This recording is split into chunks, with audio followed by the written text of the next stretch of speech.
बाल्यकाल के अनुभव। कानपुर में वर्ष 1964 को जन्म हुआ उनका परिवार मूलतः मध्य प्रदेश के भिंड भदावर का रहने वाला था और कई पीढ़ी पहले आकर कानपुर में रहने लगा था। बाल्यकाल से ही शिक्षा दीक्षा सामान्य रही, अलबत्ता धार्मिक साहित्य पढ़ने का शौक बचपन से ही था। अध्यात्म में रुचि थी, मन सेवाभावी था। 4-5 वर्ष की आयु से ही ध्यान की मुद्रा में बैठना, ध्यान करना अच्छा लगता था। जब 9-10 वर्ष की आयु रही होगी तब एक पुस्तक घर में ही मिली, सदा सत कथा साधुभा सेवनिया। इस पुस्तक में पौराणिक कथाएं थी।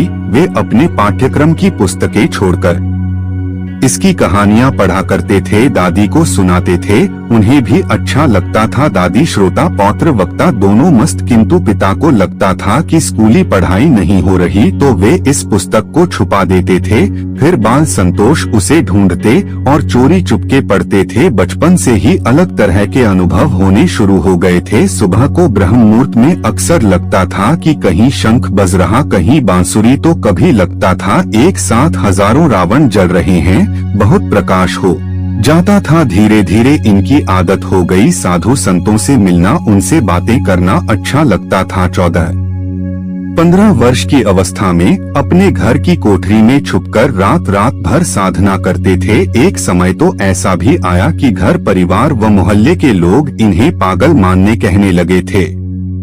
युवावस्था का विद्रोह। सेवाभावी थे। युवावस्था में छात्र राजनीति करने लगे, निडर थे, कुछ विद्रोही भी थे, इसीलिए जल्द ही पहचान भी बनती रही। लेकिन वह पहचान ख्याति से ज्यादा कुख्याति वाली थी, जैसे कि विद्रोही युवाओं की होती है। वर्ष 1984 में जबकि 20 वर्ष के रहे थे, उसी समय उत्तर प्रदेश में शिवसेना का गठन कर दिया और स्वयं उसके प्रदेश अध्यक्ष बन गए, हिंदूवादी नेता बन गए। दूसरे 17 जिलों में भी संगठन खड़ा कर दिया। स्पष्ट कर दें कि उनकी शिवसेना मुंबई की बाला साहेब ठाकरे जी वाली शिवसेना नहीं थी, बल्कि उनकी अपनी अलग थी। हालांकि बाद में बाला साहेब ठाकरे जी तक इनके नाम की चर्चा पहुंची तो उनके स्वयंसेवक लोग वर्ष 1986 में भदौरिया जी से कानपुर में उनके फजलगंज कार्यालय में आकर मिले। फिर उनकी बाला साहेब ठाकरे से मुलाकात हुई। कुछ वर्ष उनके साथ भी काम किया। राजनीतिक यात्रा।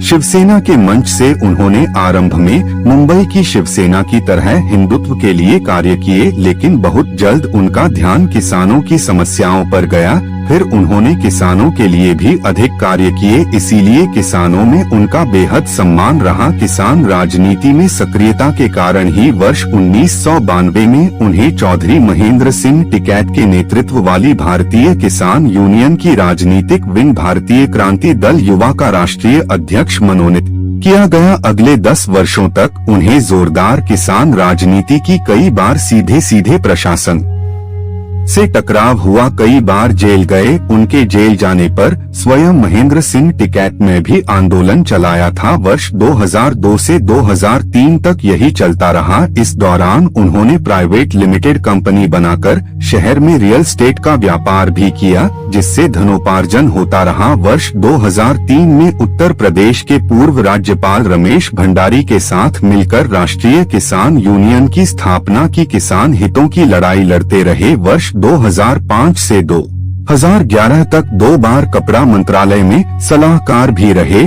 जो कि केंद्रीय राज्य मंत्री के दर्जे के बराबर का पद है, और राष्ट्रपति अमित करते हैं। इस तरह से इनकी लंबे समय तक राजनीतिक यात्रा जारी रही। लेकिन भदौरिया जी आमजन के लिए कुछ कौन से भी बड़ा और फोर्स करना चाहते थे, इसीलिए राजनीतिक क्रियाकलापों से दूरी बनाई और सीधे मानवीय विकास पर कार्य करने लगे और राजनीति से पूर्णतया संन्यास ले लिया।